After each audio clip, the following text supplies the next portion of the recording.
I don't think many of us will ever forget that day. It was a day mixed with triumph, a day mixed with huge errors, a day mixed with, wow, is this really real?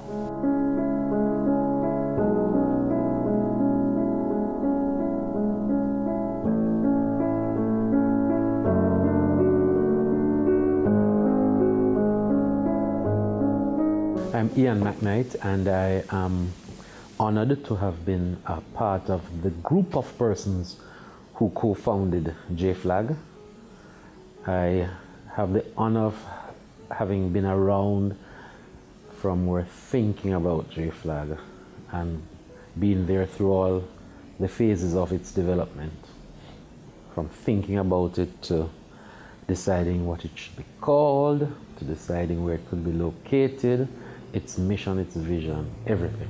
We were clear that human rights was going to be the bedrock of this organization. We were clear that human rights and the change of any anti-discriminatory practice or law was going to be the bedrock of this organization. We were very clear that we needed to advocate for the rights of members of this community, these communities. And so this is what we set about doing. But getting the organization off the ground wouldn't be easy, especially in a homophobic Jamaica. And we had a hard and crude society that did not want to hear anything that we were coming with. So it was almost as though we were hitting our heads up against a wall that was being fortified. And there were times, many times I'll tell you, that many of us individually and collectively thought, no, let's just give this up, let's just, abandon it. When JFLAG was finally up and running, it provided a lifeline for members of the LGBT community who now knew that there was someone in their corner. The organization was flooded with calls from community members who needed support. What it did, though, was to help a lot of people from the community who had never spoken to anybody else who was gay, lesbian, bisexual, or transgender, who had never had a chance to vent in any way, shape, or form the issues that they were going through. And they called. And we had to quickly put in place, for example, what we call the helpline. We trained people. People were on this line late at night talking to people. People had to hide to talk under their beds, whatever, And so evolved that service to the community. That line, in my mind, became a lifeline for many people to be able to connect with others. At the end of the day, though, we knew that an organization had started and there was no turning back. We knew that an organization had started and that whether Jamaica was ready or not, we were going to continue this work. And look what's happened,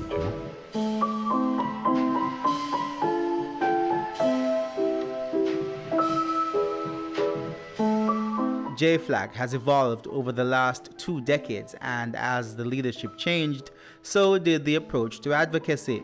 One of the main challenges that faced the organization at the time, I think, was how LGBT people were understood, and also as an organization, what JFLAG represented. I think I presented an opportunity for us to not be as combative as previously and present a softer image of the community in how we engage in the media, in how we engage in terms of an organization, how we represent the issues. And so we were more willing to engage. In fact, we helped to shut down a suggested boycott because just things that were happening at the time. And we felt that a boycott was not something that was necessarily going to help the community. And so, it was really about softening the image of the LGBT community. We were seen as being very aggressive. And I just wanted to show that we're here, we're just like you, and we need equal space to exist. JFLAG's media relations has also evolved. We did several media interviews, different persons in the organization availed themselves to media opportunities. again, in the early days, that couldn't have been face forward for many people, you know. So there was a typical blotting out of the face and distorting the voices. But nevertheless, you know, the media had us talking, had us sharing our experiences, and our media appearances have evolved from that, you know. But what it did was to help to change the dialogue, change the conversation, you know, to make people aware that, hey, here you have this entity that's willing to provide a service. It started in February, and then in May, Bruce Golding had made this unfortunate statement on Hard Talk about no gays in his cabinet. And that forced me not just to, you know, put out a press release, but my voice was also on national television, on the evening news. Before the first voice clip finished playing, my phone rang. A colleague of mine had said, there's this guy on TV, he says his name is Jason McFarlane, but Dane, I know it's you. I need you to be careful. That was cause for concern, that even those who knew me had concerns for my safety. And I think that also kept us as an organization in the closet for a long time. As the organization's advocacy transformed, more emphasis was placed on visibility. We all know the phrase visibility is liberty, right?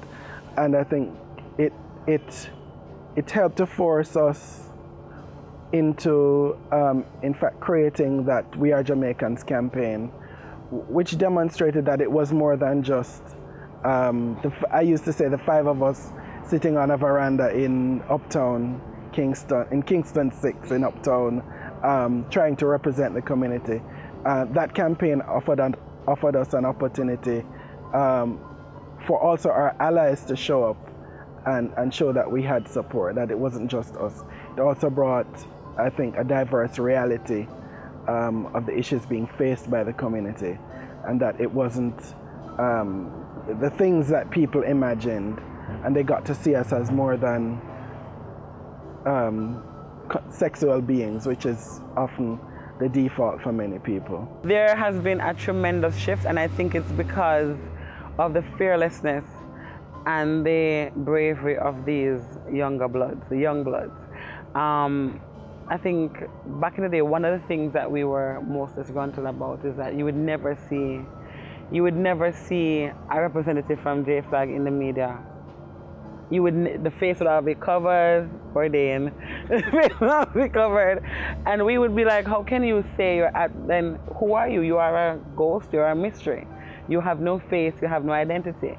So when I see Javian and Glenn Roy in his little cape, and they're in the media and they're talking and they're fearless and they're intelligent and they're responding without emotion but practically to some of the issues that come up, I'm extremely proud, because it has given a face to apply to all these years of work in the underground and in the tunnels and up in the hills. Now people are out in the open, and that has gone a far way in how it has shaped how Jamaicans view LGBT people.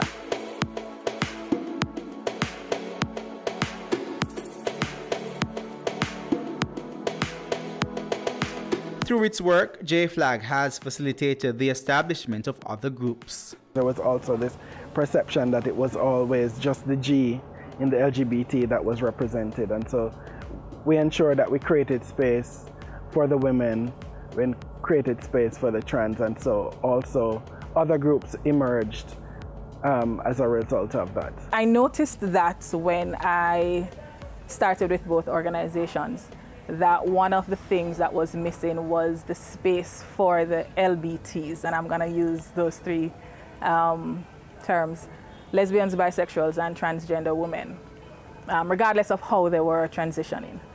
So that is when Women for Women started, because they recognized that most of the programs, most of the sponsors, well, I wouldn't call it sponsorship, but most of the donors at the time were really only funding activities geared towards men who have sex with men. But the broader context under those funding, usually fall with the HIV response. So there definitely wasn't even consideration or space or anything taken in, for the lesbian, bisexual, transgender community. So at that time definitely was when a group of women who had affiliation with JFLAG and Jamaica AIDS Support decided to come together and create Women for Women back in 1999. Women for Women had a motto, and it was a community for sisterly love.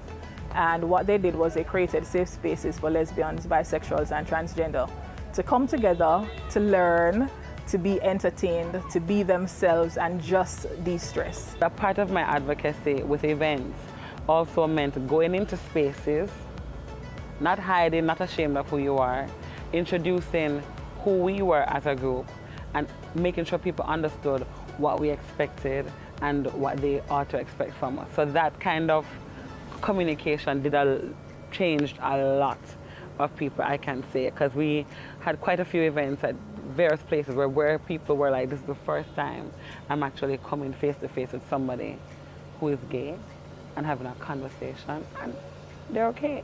So moments like those were tremendous for me. I remember we held a retreat.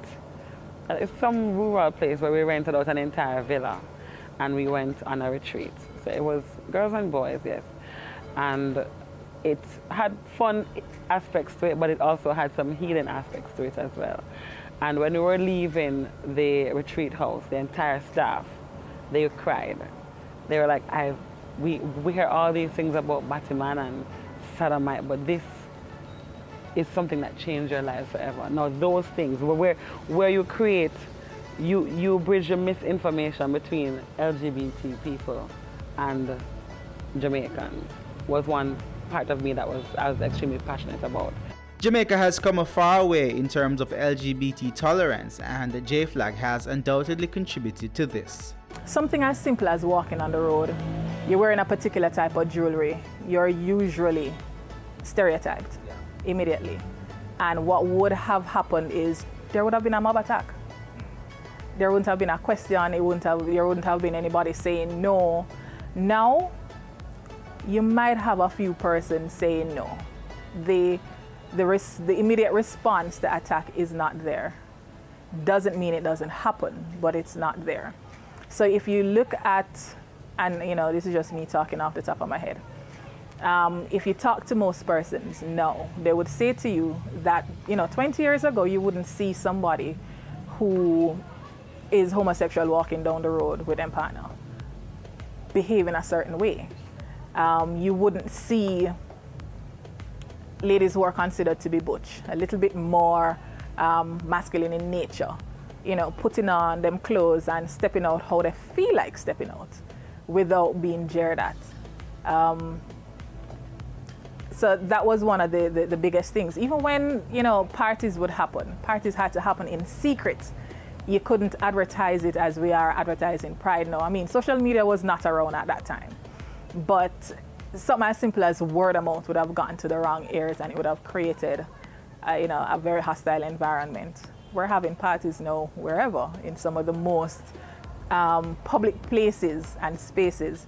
So that, to me, is part of the progress. A lot has changed. A lot has changed in terms of how, not just at an organizational level, how we engage with the community, but I think also how we're perceived as an organization. The most recent example I can think of is the government actually inviting JFLAG to sit at the table when they were having consultation around NIDS, this identification system. And to me, that says a lot about respect of the community, of the organization representing the community, that we needed to be included in those conversations. That would not have happened 10 years ago. I think of, us holding events at hotels and the challenges that we had 10 years ago to just be able to rent a space to have a meeting. Those kinds of things speak, those kinds of things speak volumes to the way things have changed. Leading the charge now is a cadre of dynamic and energetic young leaders.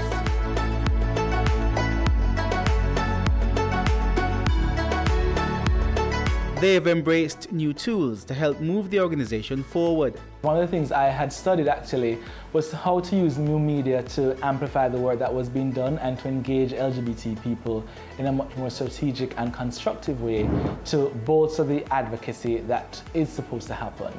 And we had recognized that there were more LGBT people who were being bold online than they were engaging us in critical spaces. And so we wanted to just capitalize on that opportunity. As the organization continued to grow and cater to the changing needs of the Jamaican LGBT community, there was a need to broaden its scope of work and hire a more diverse staff. We were still JFLAG. We still needed to find more women and get them involved in a much more direct and meaningful way.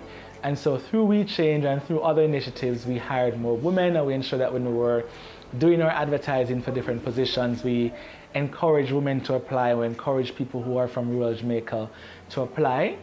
Later on, a year later, we had a training again, and that led to Transwave being formed. And so we were now able to also now include the T. So we're no longer just LGB, but we're truly LGBT. And so through Transwave, we've been able to do a number of initiatives, increasing the visibility of trans persons in the LGBT advocacy and activism and within the organization itself.